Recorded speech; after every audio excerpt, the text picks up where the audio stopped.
How do you get spiritual superpowers? I mean, mediumship, healing, telekinesis, remote viewing, manifestation, levitation. And before you say levitation, willpower, come on. I've seen it. I've done it. I went to an event in Virginia called table tipping, which going to college in the mountains of Virginia, I was pleased to find out it had nothing to do with cow tipping, which is a popular pastime for drunk college boys. Poor cows. The premise behind the table tipping class was that you were going to learn a technique for making things levitate off the ground. And in this class, the thing we were going to do was levitate a table. Now, there were 4 people at my table, and I was the youngest one there. The other people, how can I say it?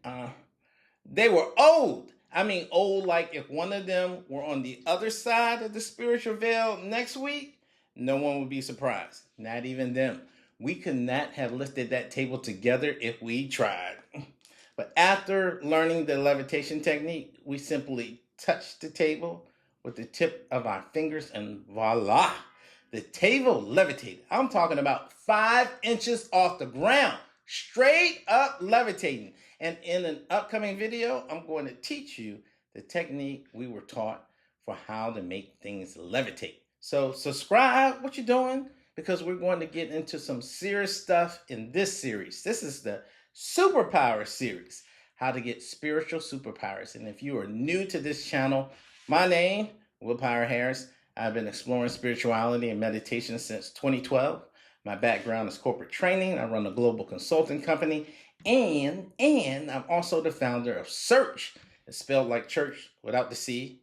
An S, spiritual meditation community group. And we're focused on, trying to make the world a better space and developing spirituality too as well for ourselves. Because I think we have been approaching spiritual superpowers a little backwards. People want the technique. How do I levitate? How do I heal? How do I become a medium? How do I do remote viewing? Or how do I manifest? There are techniques out there, but if techniques were the entire answer, everybody would have already got certified and have superpowers. And they don't. Far from it. So what are the missing pieces? There are 3 pieces needed for any of the superpowers I mentioned.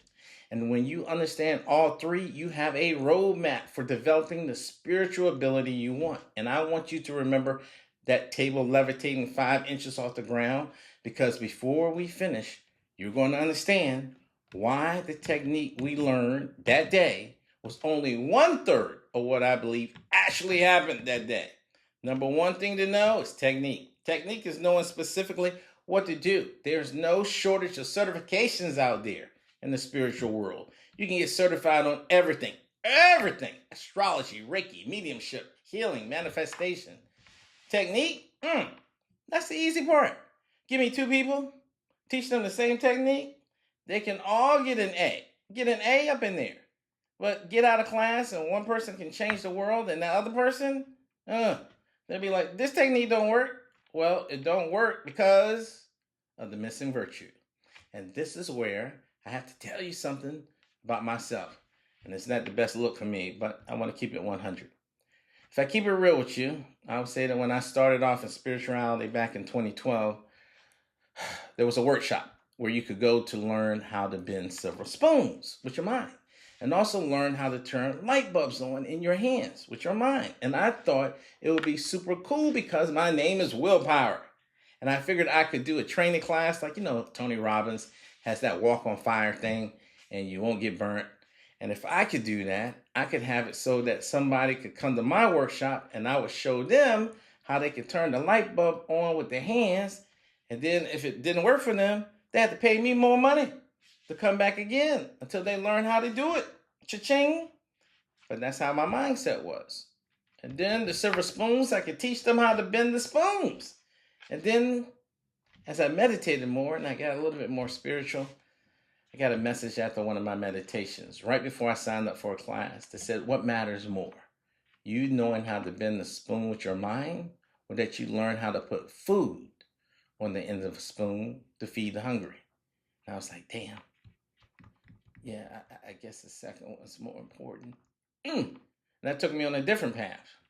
one that wasn't related to money and just figuring out how to do gimmicks to get things done and techniques on how to get things done.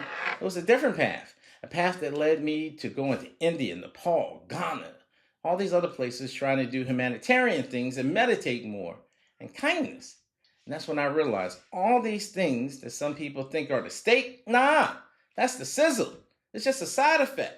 It's a side effect of living a good life. And if that spoon story just change what you're thinking about and how you're looking at spiritual power, boom, click that like button for me. Because that's part of the whole equation for me now. Show me any spiritual guru and I can show you what they were like. Because those are abilities. It's because they started off being a good human being. And then it led to this. So the key behind these superpowers are really having virtues. Number 2, of course, is virtues. And I'm not just saying being a good person. That's too generic. That's what everybody and their mama would say. What I'm saying is that these spiritual superpowers are tied to virtues. Each one of these superpowers, any superpower that you want, any of them, is matched up to one or more virtues. Technique alone is not enough. Reiki master, you can get certified. Pranic healer, you can get certified. Meditation master, yep, you can get certified. Some people spend hundreds of thousands of dollars a year learning techniques and still come home every night and bitch slap their plants. Spiritual guru, just getting certified isn't enough. It's all about your nature, okay? It's all about your nature. What virtue they possess. You want to be able to heal or be a healer? Now, in the healing community, some people say, I don't do the healing, I witness the healing. Others say the energy flows through me, not from me. Whichever way that you kick it out, you want to participate in people feeling better. If you want that, then you got to be compassionate. That's not the only virtue you need, but that's the main virtue you need. Your cup has to run over on that. And to be able to have an abundance of compassion, that means you have to experience things that will cause you to have compassion. If you want to be able to read somebody's mind, then that means you need to have the virtue of truth. And in order to have the virtue of truth and understand that, you got to be lied to.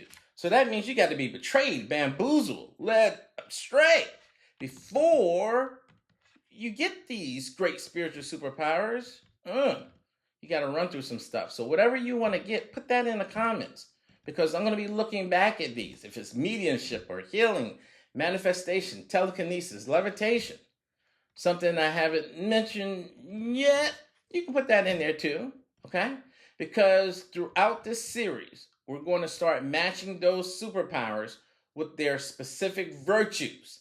And this is where it begins to be almost impossible for me to not talk about the third thing, okay? So let's recap and then bring it all home and get your cape on. Technique, that's the easy part. You can get certified knowing the technique. Virtue, that's the most important part. The more you have of that, the better you can execute the technique. But that third part is the hardest part. Experience. Experience brings you to virtue. And another way to say experience, if I'm going to keep it real with you, I hope I don't lose my friends. This is the part where I later look at the stats on the video and it shows everybody dropped from the video on this part. But I gotta say it. Another way to say it is problems. That's right. So this is where spiritual growth starts looking very different.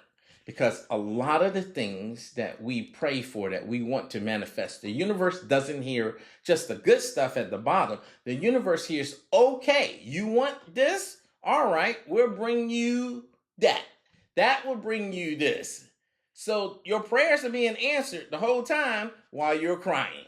Crystal people out there, welcome to the world of Moldavite. You know what I mean? I got a friend who had problems, a lot of problems. And then she showed me her collection of Moldavite. She had about 50 gazillion stones of Moldavite. Moldavite is absolutely fantastic at helping you manifest whatever you want in your life. The price is you got to walk through fire and run through a brick wall butt naked in order to get there.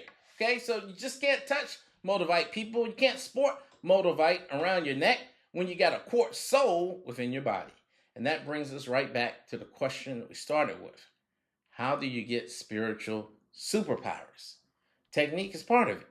Virtue is part of it, but experience is what develops the virtue. And unfortunately, those experiences show up disguised as problems.